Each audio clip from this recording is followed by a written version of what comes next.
Hello, everyone, and welcome to Africa Fire Mission's weekly virtual training session. My name's Mike, and I'm the programs director here at Africa Fire Mission. We're so happy that you took time out of your busy schedules to join us for today's training. Today, we're going to be looking at some life-threatening bleeding and how to control it. And that class is going to be led by Errol Sianga, who is Africa Fire Mission's fire safety advocate. We'll get to that in just a few moments here. Before we get started, I'll introduce Jose Nanjiri. He is Africa Fire Mission's fire safety officer, and I'm going to let him get us started with just a couple words of encouragement. Thanks, Mike. I truly appreciate you and thank you for having us. Just this week, I was really thinking about firefighters and in particular on the fire prevention, among other things. But then one item that came in my mind is why is it more like a requirement, or why is it important for firefighters to train in the fire station? There is no fire, there is absolutely nothing, but you guys need to train. In fact, I remember one time Chief Mike Cow saying one thing, that train until you get it wrong. And man, how profound that is. And then it came to my mind, I was thinking, the reason why firefighters train before any eventuality is, number one, to maintain equipment familiarity. It is important to know how an equipment looks like, or it handles, or it weighs before any eventuality in terms of going to the fire scene. Number two, you get to simulate real scenarios. So preparing, training in the firehouse, it prepares you for unpredictable conditions, from building collapses to vehicle fires and what have you. So one lesson I can tie that in regards to even our spirituality is, God honors the hands that are ready and the hearts that are willing. So you can get that maybe in First Corinthians chapter 16 verse 13. It says, "Be on your guard, stand firm in faith, be courageous and strong." So by that you get to be ready, and not only ready, but also you are sure if there's any eventuality, you can first of all save yourself and then save your colleague. So keep on training, gentlemen and ladies, and I wish you well in serving your people in your community. Back to you, Chief Mike. Alrighty, thank you, Jose. We always appreciate those words of encouragement that you share with us and all the work that you've been doing to try to empower firefighters across Africa. Also, some great work from some of you guys out there just to recognize the International Firefighters Day that was celebrated a few days ago. It was great to see all of you guys that participated in that, advocating for yourselves. Before we get started with today's training, let me just touch on a couple of administrative items. If you stick around for at least 70% of today's training, which is usually about 40 or 45 minutes, you'll receive a certificate of attendance for today's training. If you can't stick around or you get cut off, I would encourage you to check out our webpage, www.africafiremission.org. Under the resources tab, you can find a bunch of training materials and lots of other free training resources and other different resources that you can use to advocate, do fire prevention work, fire safety assessments, all sorts of good information out there. So I encourage you to check that out. Under that training materials tab, you'll find a folder that will link you to a Google Drive that'll have some information, a recording from today's training session. Um, if you watch that recording and answer a couple questions to show us that you learned something from the class, we'll get you that certificate of attendance. And you can do that for any classes that we've taught so far this year as well. So please check out that resource. All of our trainings, the videos are uploaded Friday mornings at 8 a.m. East Africa time if you to YouTube. So if you haven't subscribed to our YouTube channel, please head over to YouTube, search for Africa Fire Mission, and give us a subscribe there, and you'll get notifications anytime we release any training videos or anything like that. So now I think I've covered most of the technical stuff. Oh, let me invite you to stick around yet at the top of the hour. At the top of the hour, we'll transition over into tea time. If you've got the bundles and the time to stick around, it's a place where you can ask some extra questions about today's training or just do some networking. We've got firefighters from, take a look at the list there. We've got firefighters from the Middle East, Kenya, Malawi. I see some names that I recognize from Zambia, all over the place. We've got lots of different representation here. There's something that you want to share from what's going on in your fire station or in your country. Great time at tea time to do that networking. So invite you to stick around if you can once we get to the top of the hour for that.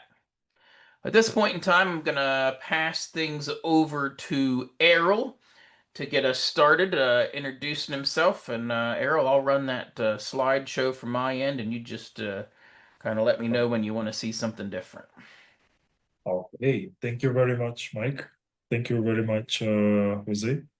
Good morning, good afternoon, everyone. Welcome to our virtual meeting today. My name is Errol Sianga, the Fire Safety Advocate at Africa Fire Mission. I am a trained firefighter and also EMT, Emergency Medical Technician. And also I volunteer in the community to advocate for fire safety and also for, yes, a good, safe society as well. So today we are going to talk about active bleeding control. And that's the lesson you're going to learn what we have had today. So in front of your screen, you can see we have rescuers trying to control bleeding by putting on the gloves. So quickly, we'll jump into our session for the day. So we'll start with our lesson objectives and get to understand what is active bleeding control and definitely what it is. So basically, it's just stopping the bleed, stopping the blood that you can see from the body. Once your skin is broken, blood will come out. So what makes the blood to come out? Various reasons. Skin has broken, or there's a fracture, or there's an injury, or there's an illness or a disease that has caused the skin to break, and the veins and the arteries have ruptured, so they end up oozing blood out. And once blood comes out, definitely when you lose more, your body will get or go into something called shock. So our next slides will show us on exactly what we need to learn about. So here is a short story in which all of us, I need all of us to focus on it. It's a warm and sunny afternoon, and you're walking through the market. Well, our markets are very crowded. Open market, or maybe yes, it's mostly open markets. The street is crowded with people shopping. There's a large truck stopped in the road waiting for people crossing the street. Yes. And you hear a motorcycle racing up the streets. Yes, this is very common. Motorcyclists, they crisscross everywhere. All routes, as long as a bike can pass, they crisscross everywhere. Then after that, racing up the street, the motorcyclist doesn't see that the truck is stopped.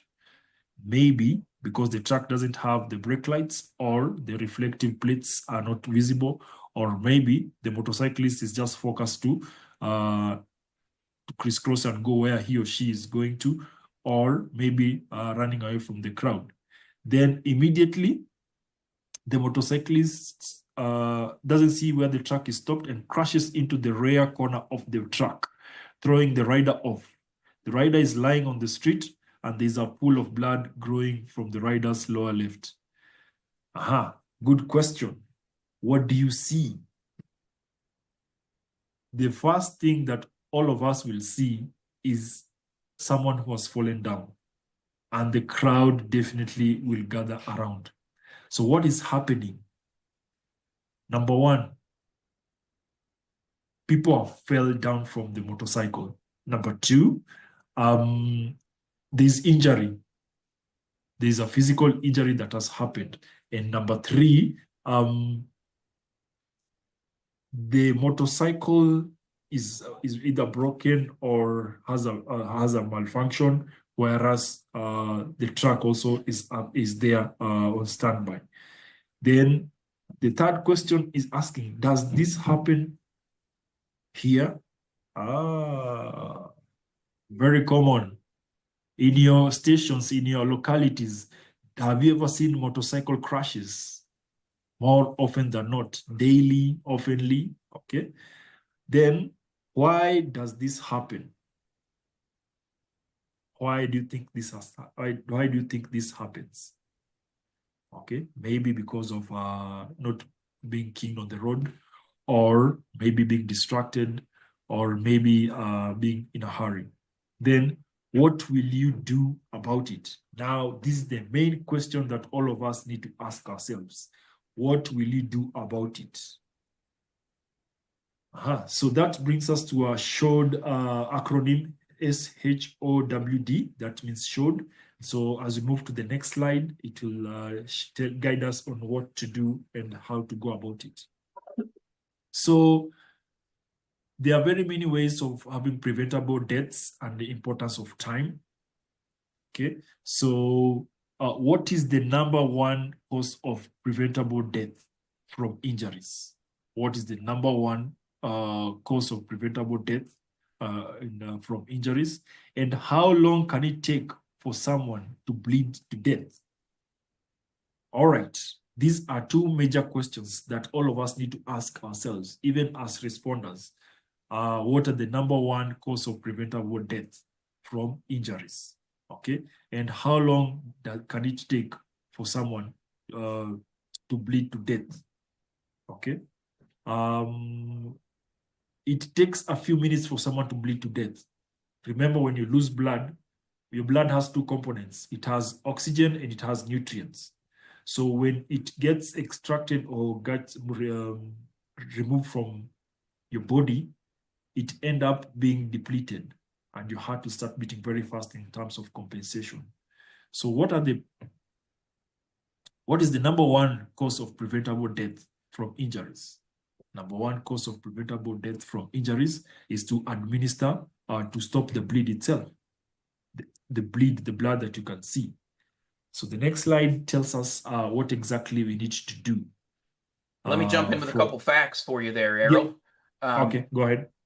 Here in sub-Saharan Africa, okay, about 40% of road traffic injuries are what this number one cause is, right? So about 40% of all injuries in sub-Saharan Africa are coming from road traffic injuries, of unintentional injuries. 40% comes from road traffic injuries, and 10% of all mortalities. So if you've got an unintentional injury, 10% of them are caused by road traffic accidents. So it's really it's a killer in the African context, right? Road traffic injuries are the leading cause of death in males aged 15 to 19 in sub-Saharan Africa. And the fatality rate in those road traffic incidents is 27 per 100,000 people. So out of every 100,000 people in sub-Saharan Africa, 27 of them are going to die in a road traffic accident. Okay. And sub-Saharan Africa is the most affected region in the world by these deaths caused by road traffic accidents. Okay.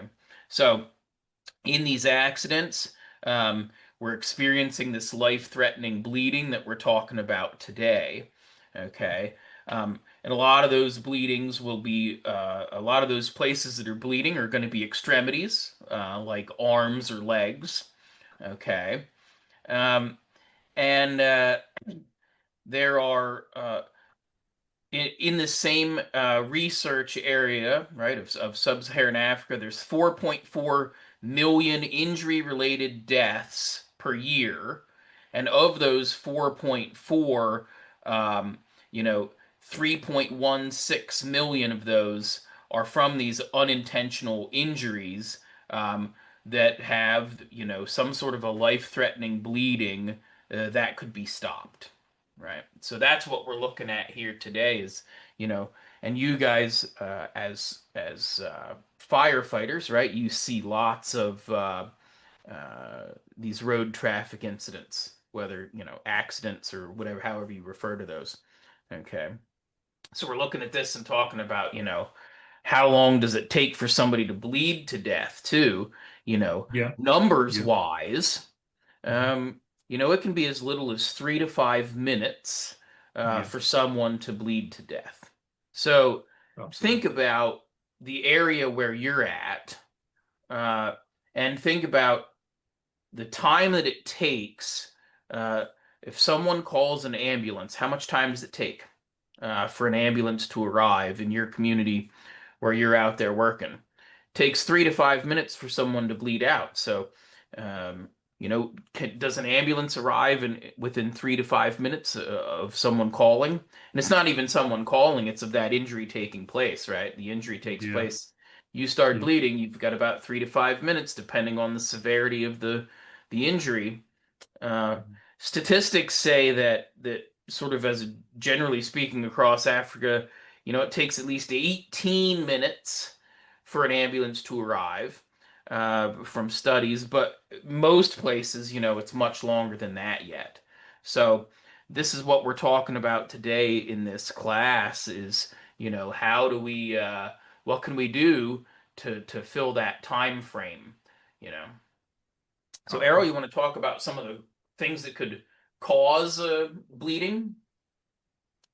Uh, yes, some things that can cause bleeding. One, rupture of a blood vessel. Okay. Um, Number two, some of the things that can cause bleeding are, well, cut, cuts. Okay. Wounds and very deadly ones, or minor cuts or major cuts. They can cause severe bleeding as well. So those are the things that can make you also statistically has shown that the major thing that kills people in a road traffic accident or in a crash injury, where a car or a motorbike have crashed together, it's bleeding. So what are Yep, the some of the we've got causes other of places too, Yeah, workplace injuries, yeah, accidents in the home where someone maybe is cooking and cuts themselves with a uh, knife. yeah, Industrial accidents, work accidents, things like yeah, that. uh-huh, Um, you know, acts of violence or an intentional harm, right? Where someone is wants to cause harm with a knife or maybe with a gun if they have the means to get a hold of such a thing. Um, true, Different industrial accidents, natural disasters, um, yeah, or even folks that are out participating in sort of recreation activities, hiking or something, and maybe they fall and have an open fracture or something like that. So, you know, um, can happen sort of anywhere. yeah. And Mike, does dangerous sports categorize as recreational activity? Yeah, for sure. Yep. Uh-huh. Yeah, because sporting activities which are okay, I didn't say they are very dangerous. For example, like boxing, rugby, things like that. Yep. So you can also get bleeding as well when you're hit, and also those are interesting types of uh, sporting activities. So we move on to the next one. Before we move on to the next one, Mike, okay. What do we see in this picture? What exactly is happening in this picture? Remember the story we began with and where we at now? Now, this is the picture that resembles. Now, in a real setup, environment here in Kenya, I don't think there will be two bystanders across the road. We'll have a very major crowd, very major crowd. plus the motorcyclists friends or their colleagues will be around also trying to see what has happened. And also there will be a traffic snarl up that will be present. And so exactly in this course of situation, how do we go about it? What is the first thing that we need to do in terms of this kind of a situation from this picture? So this moves us to our next slide, which leads us to what you're going to do in case you're going to have it. If you're going to help in an emergency, what do you need to think about? Remember, it's an emergency. It's in the middle of the road. It's a market. It's in the daytime. What do you need to think about? So there's activity. People are passing. There are a lot of cars. There is a lot of activity here and there. And also, it's asking what can cause an emergency situation to become more unsafe. So question one, if you're going to help in an emergency, what do you need to think about? Number one, me as the responder, the time I get the information from the station or or maybe when I'm at the scene, I need to think of my safety first. Okay? Am I safe? Are the people around me safe? That's when I can proceed. Okay? So remember, in as much as you can have adrenaline rush as a responder, in as much as you might see that someone is injured and you need to help, or you have a helping heart and you need to proceed, you need to think of your safety first. Then number two, it's asking what can cause an emergency situation to be or become more unsafe. Okay, what can cause an emergency scene to become more unsafe? Crowd. The usual people, crowd, can become and make it more unsafe.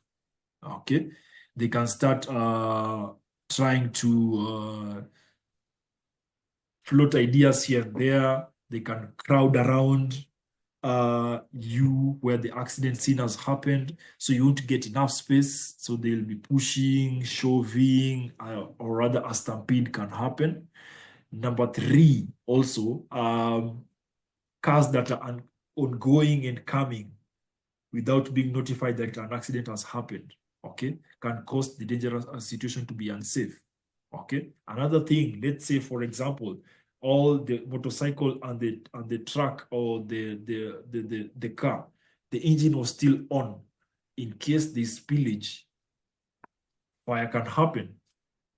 So those are the things that can make the area unsafe. The ground, the terrain, very many things can make the ground unsafe. As I answer the third one, in case I've forgotten anything, Mike, you can chip in. Yeah, What a can I couple do other to stay safe? hazards Yep. that we want to think about is like electrical wires, right? Yeah. Yeah. Maybe in the case of a road traffic accident, maybe it's caused some wires to come down. Somebody in the chat's got oil spillage, right? Again, Yeah. with a road traffic incident, you might have some kind of fluids down, so it could be slippery. Yeah. Uh-huh. Maybe it's at nighttime. Uh-huh. Um, where you can't see very well what's Yeah. going on. Maybe there's some sort of falling debris if it was like a Yeah. crash into a building or something. Yeah. So lots of different things. Maybe there's fire, maybe there's fire Yeah. and smoke Yeah. where someone might be injured. So lots of different stuff to look out for, you know. So then, Yeah. Errol, you want to talk about how can we protect ourselves? What should we do? What should they do? Number one, be safe. Make sure you have your PPE on if you are responding to it. So how can you make it safe again? You can create a barrier, okay? Barricade the area, okay? If possible, if you're able to shut down the engine, well and good. What else can you do? You can also make the area safe by appointing someone on the crowd to push people back. He acts as a security, or sometimes they assist you to make the area safe. And also, if possible, you can create a human barrier if there is a huge crowd. If the area is super unsafe, now you'll have to mobilize people and safely and hurriedly move the victims from the dangerous scene and put them aside. So that one will need handling with care and also handling, being also watching yourself so that also you don't get again hit by another oncoming vehicle or oncoming motorcycle. Those are Yeah, the things that I think. Yeah. somebody's mentioned using the police to try to Mm. implement order and safety around Yes, the scene.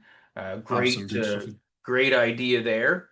Yeah, Make sure you've got that sort of exit plan too as you look around if you're gonna start to helping. If stuff really starts to go bad and it gets too dangerous, how are you gonna yes, get out and get away?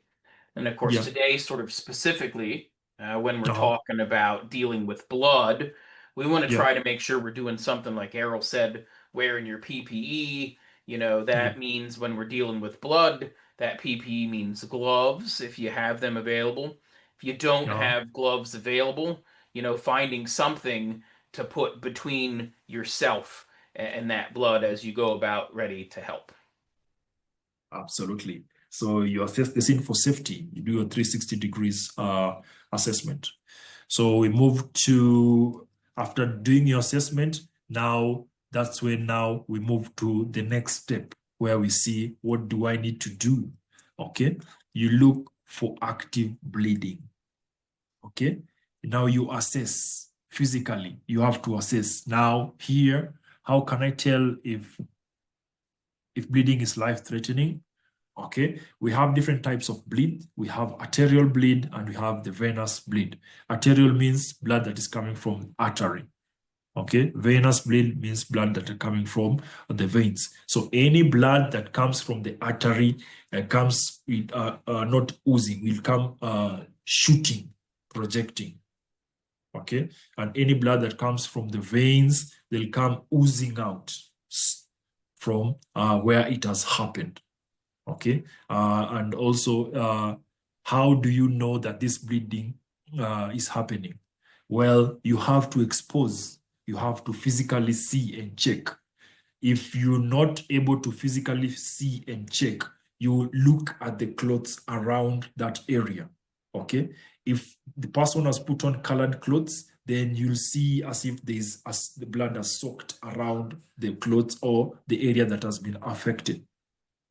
Also, if the clothes are not colored, let's say they are of one color, for example, it's white, then you will see the quantity of blood around that area.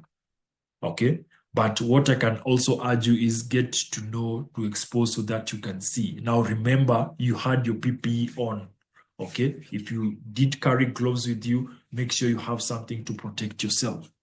So then, how can I tell the bleeding is life-threatening? You look at the quantity of blood that is spilled around that area and also the one that is soaked around the person. So what can I do to stop the life, then what can I do to stop non-life-threatening bleeding?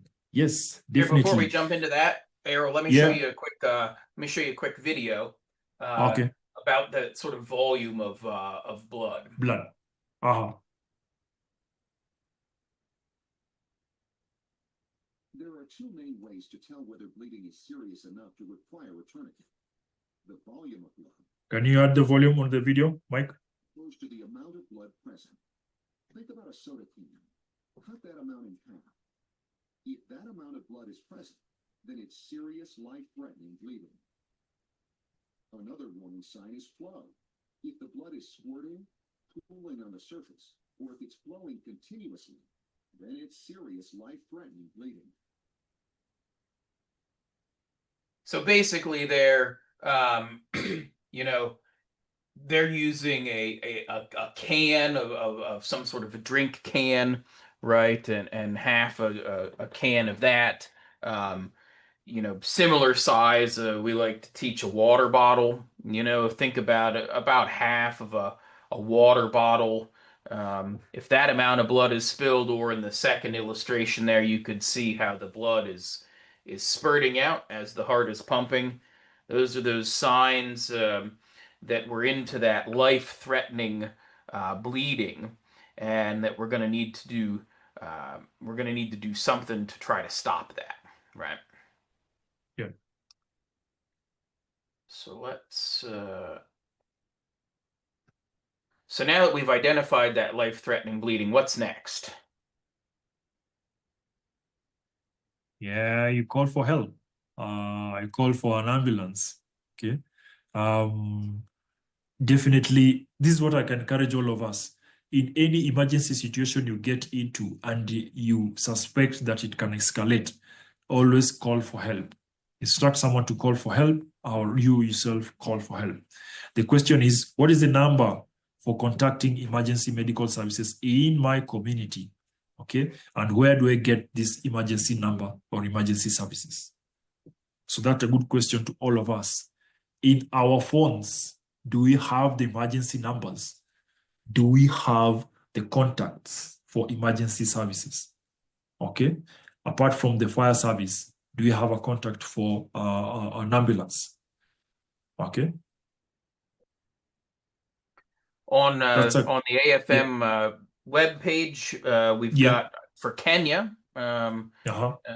We've got a list there with some contact numbers that have been recently updated. So Absolutely. there's a place where you can find some of those resources. But like Errol said, be Uh-huh. sure you're gathering those, from your community. You know. Yeah. When are we going to call them? Well, as soon as we've determined that there's that need, right? That life-threatening bleeding's taking place. Uh, Yeah. Maybe we'll ask a bystander to do Uh-huh. that, so that we can Yeah. keep our hands free to get in there and start working. Yeah. Um, if we're by ourselves, maybe we'll Uh-huh. use the speakerphone feature, Uh-huh. right? Yeah. So that we can Yeah. have our hands free, so Yeah. that we can try to stop that bleeding while we're talking to Yeah. him. For a lot of you guys, uh, the ambulance or the EMS isn't coming automatically with you when you're responding as a firefighter. Um, No. so you've got to make that phone call. Be sure that you're staying on the phone with the person that Yeah. answers at the ambulance service. Be sure Uh-huh. that you're staying on there and you don't hang up until they're done with you.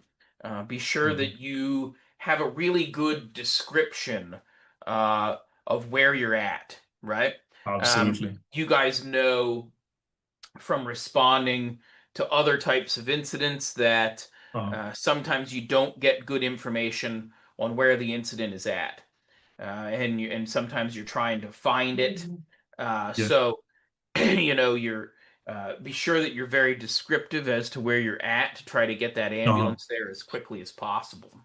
Okay, so True. just a couple other things there with calling the ambulance. Yeah. Yes, you asked, absolutely. So you introduce yourself, make sure you get I give out the right number and the right location and your name. So then after you've called for the ambulance to come you've called for ambulance to come your way.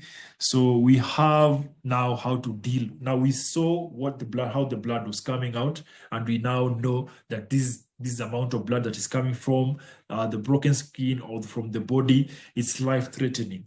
So what are the first things that you do? Now, from this chart, well, we can see the direction in which where we can head to.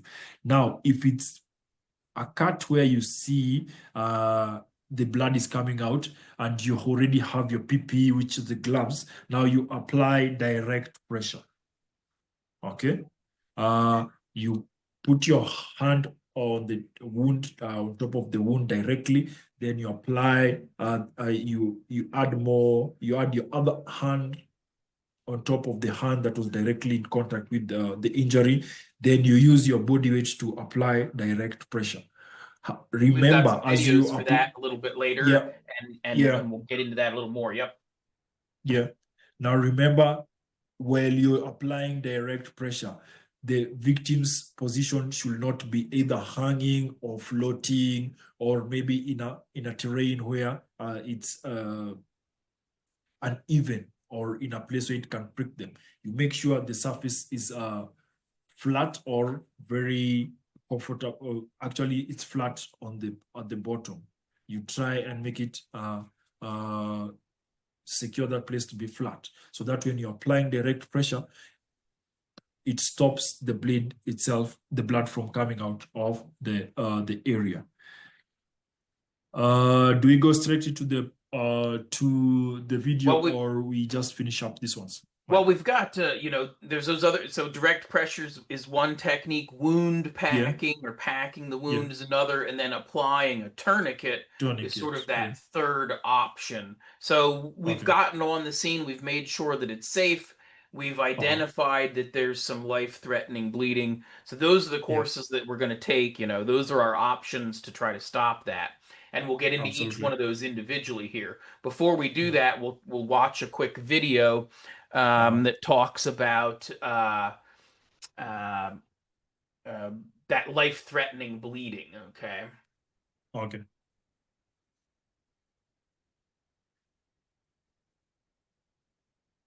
In a real-life scenario, you'd evaluate the volume and flow of blood to help you make decisions. This person's arm is injured, but it looks like neither the volume nor the flow of blood indicates we need a tourniquet. We need direct pressure instead. You, call 911. This person's injuries are more severe. There's more blood than half a soda can, and it's flowing really fast. Okay, so, just sort of two quick examples, but, the first person in whatever this incident was, they've got, they've got their arms scraped up a little bit, but, no real need to do anything too extensive there, right? But this next person that we see up there, we can see that there's blood pooled on the ground, pretty severe injury to that leg. So we're going to have to do maybe one of our more aggressive interventions there. Okay. Yeah. So now we're on to that sort of first step that Errol started talking about. And go ahead, you want to keep going there with your direct pressure. You can go ahead, Mike. Sure. I'll pick it up. Yeah, okay. Direct pressure, this is what we're going to use first, right? We're going to go to this direct pressure. And direct pressure works for bleeding of almost any severity, right? So if you get a paper cut, right, on your finger, you get that quick little slice, and what do you do with it, right? If you pinch it, you pinch that cut, if it's on your finger, you just sort of place your thumb over it and hold it there for 2 minutes, 3 minutes. It closes up, it doesn't bleed, and you're on your way. That's that direct pressure. So in that video that we just saw, the first victim there that had those scrapes and some minor bleeding coming from the arm, a great place to use direct pressure. You're just going to put direct pressure on it, and look, it's easy to stop this bleeding because all we have to do is put more pressure on than the pressure of the heart pumping the blood back out. So that's what's great about the direct pressure. As we get to a more severe bleed, and we're in that life-threatening bleed, there's where we've got to be just a little careful about our positioning and how we use our things. So we're going to get ourselves into that CPR position. If you've ever taken any CPR training, you can see in the picture down below, you get the arms locked, you're pushing down like you're doing sort of a chest compression, using your body weight to apply that direct pressure and stop that bleeding. We're putting something there between our hands and the blood. Hopefully we're wearing gloves if we have them available. If we've got gauze or something like that, we're going to use that. But if we don't have that, we're looking for a clean cloth, using that clean cloth to apply pressure and stop that bleeding. And then, frankly, if a clean cloth isn't available, we're just looking for anything, right? Any kind of cloth. So when this person, even if it's dirty, if that's what we have to use, we can use that as well, because when the person gets to the hospital, the doctors are they're going to flush the wound out. They're going to give them antibiotics to prevent infection. So we're using something in there, applying that direct pressure to the wound. And here's just a brief uh, little video of applying that direct pressure. Apply continuous pressure directly onto the wound with your elbows in a locked position. Okay, real simple, real easy. Just putting a piece of gauze or something in there, and then and actually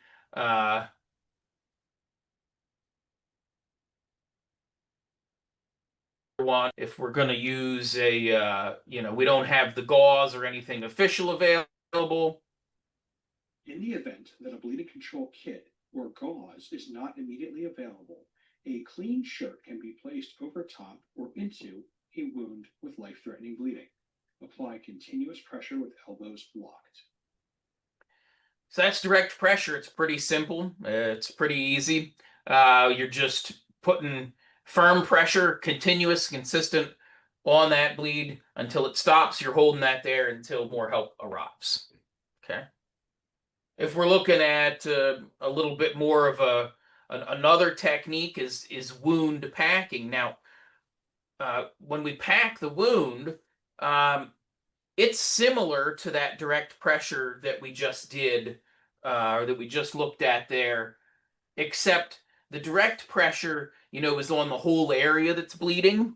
With wound packing, you're almost putting that direct pressure, you're trying to put that direct pressure right on the sort of individual veins or arteries that might be cut and might be bleeding. Okay. So again, we're using all those steps that we did before. We're trying to wear gloves if possible. If we have some medical gauze to use, we're going to use that. If we don't, some kind of cloth, hopefully it's clean. Even if it's dirty, we can still do it, right?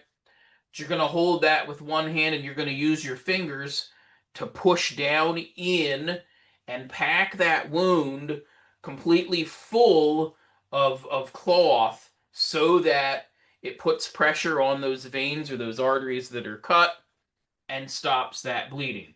Once you've got that wound cavity filled completely to where you can't stuff any more in, that's when we're going to then take the rest of what we've got and then hold that direct pressure on top of that wound, okay? And we've got a video for that as well here, okay?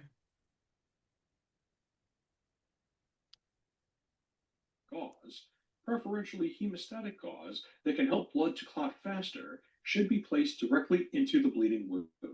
Use one hand to hold the gauze and the other hand to feed the gauze into the bleeding wound. If possible, direct the gauze to the part of the wound where blood is coming from the most. Pack or fill the wound entirely with the gauze and place any remaining gauze on top of the wound. Then apply and maintain direct pressure with your elbows in a locked position. Okay, real simple. You're getting in there, you're pushing, stuffing that full to sort of hold pressure off on those veins. This particular instance, they're using a special type of gauze. It's called hemostatic gauze. It's got a chemical compound in it that makes the blood clot. Okay. It's expensive and it's not readily available in a lot of places in Africa, but it's becoming more so. Just something to sort of keep a lookout for. You know, the last the last sort of intervention then that we have there is the tourniquet. Uh, and what is a tourniquet, right? So a tourniquets have gotten a bad reputation in the past. Tourniquets were used quite a while ago to stop bleeding, but one of the complications or the problems that came with using a tourniquet was that they were causing injury as well, and were causing the loss of the limb that it's put on, right? You put a tourniquet on either an arm or a leg if you've got some bleeding, right? So in the past, before there was a lot of research and study done about tourniquets, sometimes they caused more harm than good. So we moved away from using these tourniquets. This coursework that we're doing comes from lessons that were learned by the American military in their conflicts in Iraq and Afghanistan, right? Where they had, you know, lots of injury, lots of life-threatening bleeding from gunshot wounds, from war, you know, and so they were using tourniquets and discovered and sort of came up with these tourniquets that are much more effective. That's readily available now. Are these tourniquets? The particular one in the illustration here, you see that label CAT on it, the CAT tourniquet. It's called a combat application tourniquet. They're nice and wide, and they're really effective at stopping the bleeding. For the American military, they found that when they provided a tourniquet, at least one tourniquet to every soldier, and taught them how to use it, the lives that were lost on the battlefield, they drastically dropped. Okay, so that's where this training comes from, is bringing those lessons learned on the battlefield sort of into that civilian life to try to save more lives. So, you know, you've got these commercial tourniquets that are wide enough, and the way this tourniquet works is, again, it's similar to that direct pressure. When we apply that tourniquet, it's squeezing the blood vessels that are supplying blood to the arms or to the legs. It's squeezing that, putting pressure on those until it stops the flow of blood into that extremity, into that arm or that leg. And that's what's going to stop the bleeding. These tourniquets can be left on. In some of the military applications, they've been left on 12, 16, even more hours without causing damage to the limbs and saving the individual's lives, right? So when do we use that tourniquet? We can only use them on extremities, only use them on arms or on the legs. We can't use them over a joint. Obviously, you can't use them on the abdomen. If someone has a nosebleed, we're not going to put a tourniquet around their neck, right? That's not going to work. It'll probably stop the bleeding, right? But not the result we're looking for. So you're using these on life-threatening bleeds, like we talked about earlier. So that sort of half a water bottle or half of a drink can, or that spurting, you know, active bleeding. If we see that, it would be appropriate to use a tourniquet if you have one of these commercial tourniquets available. Okay. Where do you place the tourniquet? It's on an extremity. You're going to place it above the wound. We're saying, you know, about 5 centimeters, at least 5 centimeters above the wound, or about, you know, your 4 fingers. Put your 4 fingers down, go 4 fingers above the wound, and that gets us in that area that we want to be. We're not putting it directly on top of the wound. If it's a commercial tourniquet, you know, we're saying pull, twist, and clip. You're going to pull the strap as tight as you can get it. Twist the windlass. Okay, the windlass is it's something that you're using. In these pictures, it's like the wrench, the stick, the plastic thing on the tourniquet. It's something that you're twisting that tightens that tourniquet on the extremity. So you're going to twist that, and then you're going to clip that in place. Or we'll talk just a little bit about improvised tourniquets. So we're almost out of time here.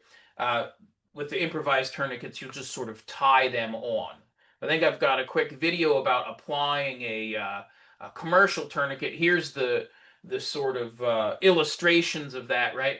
Wrap it around the extremity, pull it as tight as you can get it, wind it. You're going to wind that. How tight are we making this tourniquet?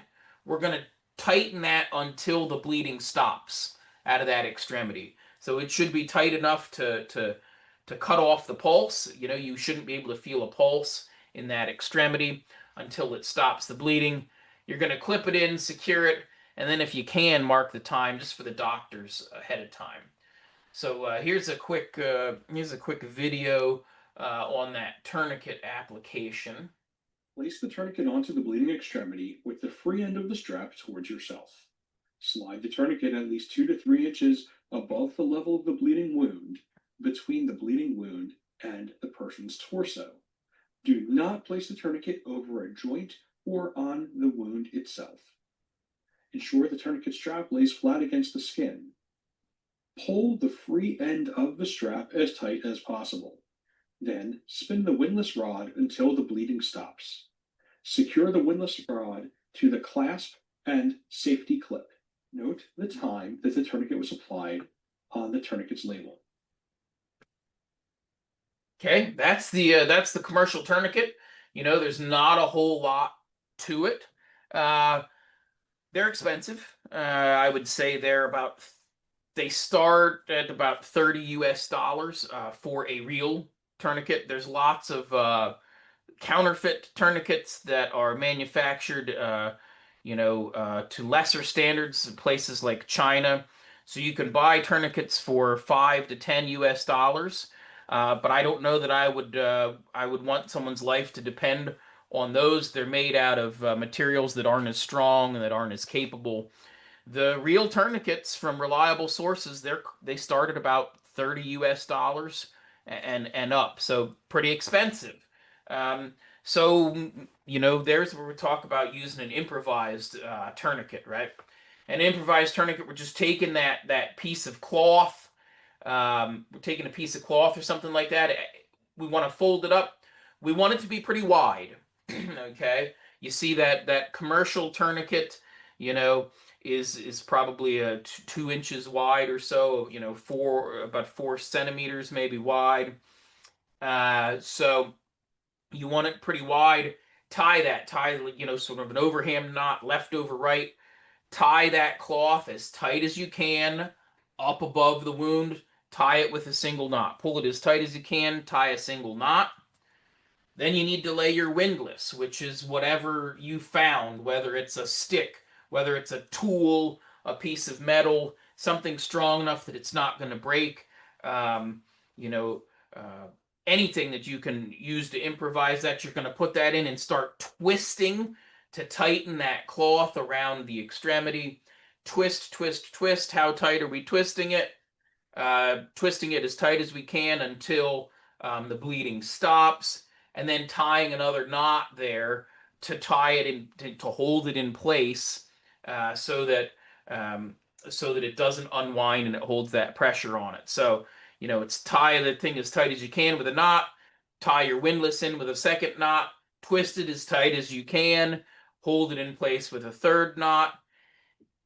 It's difficult to do. Maybe it's going to come unwound, so you might have to just hold that windlass tight until the ambulance arrives and keep that bleeding stopping.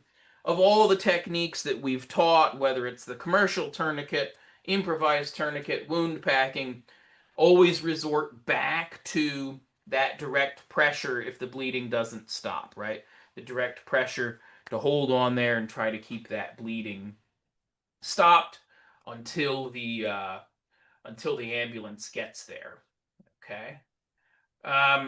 So we're just about up against our time here. So just sort of a quick summary, right? Throw yourself back in your mind to that scenario we talked about in the beginning with that motorcyclist. What are you going to do now that you've learned, that you've thought about some of these techniques, right? So this person crashes into the back of the motorcycle. They're laying there. What are we going to do? We're going to check out. We're going to make sure that the scene is safe. We're going to control the traffic. We're going to control the crowd. Make sure the bike's not causing us any harm. Everything's safe. Get some protection, whether it's gloves or something, getting in between it. Looking at the guy, identifying, do we have life-threatening bleeding? Oh yeah, we've got a pool of blood under his leg. So I'm going to shout to the guy next to me, call the ambulance. Here's the number, right? And I'm going to tell him the number because I have that memorized, right? Here's the number for the local ambulance. Get them on their way as I'm putting direct pressure on that wound. I can also use wound packing. If I've got a commercial tourniquet available, I can pull that out and apply that. How do we do the tourniquet? We apply it, we pull it as tight as we can, we twist it tight until the bleeding stops, and then we secure that with the clip. Maybe we do that with an improvised tourniquet where we've got some cloth, we've wrapped it around, tied it as tight as we can, twist with a windlass, tie it again.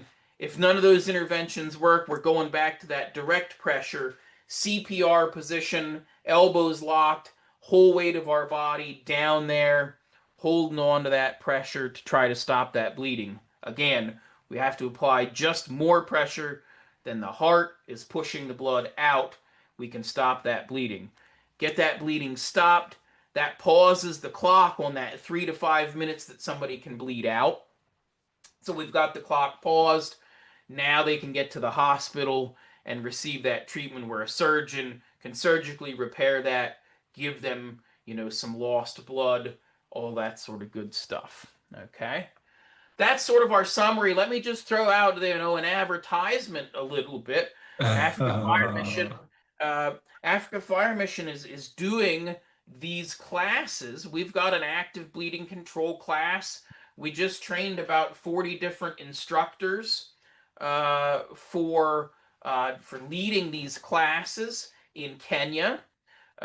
We taught some of these classes for some of the familiar faces that I see from Blantyre. We taught these classes in Blantyre and Zomba in Malawi. If you'd be interested, specifically I'm talking to Kenya at the moment here. If you're in Kenya, you'd like to receive some of this official Stop the Bleed training or active bleeding control training, where you'll get a certificate, which includes the practical, right? Today you'll get a certificate of attendance for some life-threatening bleeding. But if you're looking for some official training on this, reach out to Errol or Jose. Reach out to Africa Fire Mission. We'll get you set up with an instructor. Right now, most of our instructors are based in the Nairobi area. We're going to be expanding that out throughout the country. So just a little pitch, Africa Fire Mission has this active bleeding control program that's out there. We've got instructors out there in Kenya. With that, I think we're going to sort of wrap up the formal portion of our training today. So thank you all for being here. Thank you, Errol, for working with me Thank you. teaching the class today. All right, stick around. If you've got questions, we're going to answer them here in just a few moments. But thanks to all of you. We don't take for granted the fact that you guys are using, your own money and your own time to join us for these trainings, to make yourself better and to make your communities better. So we really appreciate you and what you're doing out there. Keep it up. We got plenty of seats available here in this classroom. Check out our webpage, www.africafiremission.org. Connect with our social, do the like, the subscribe, all that kind of stuff. YouTube, Facebook, Instagram, TikTok, all that sort of stuff to keep connected with us and those resources. From that webpage, you get the registration link. Share that with your friends. We have plenty of seats here. And we're going to see you all again, hopefully, next week. So thank you all for coming.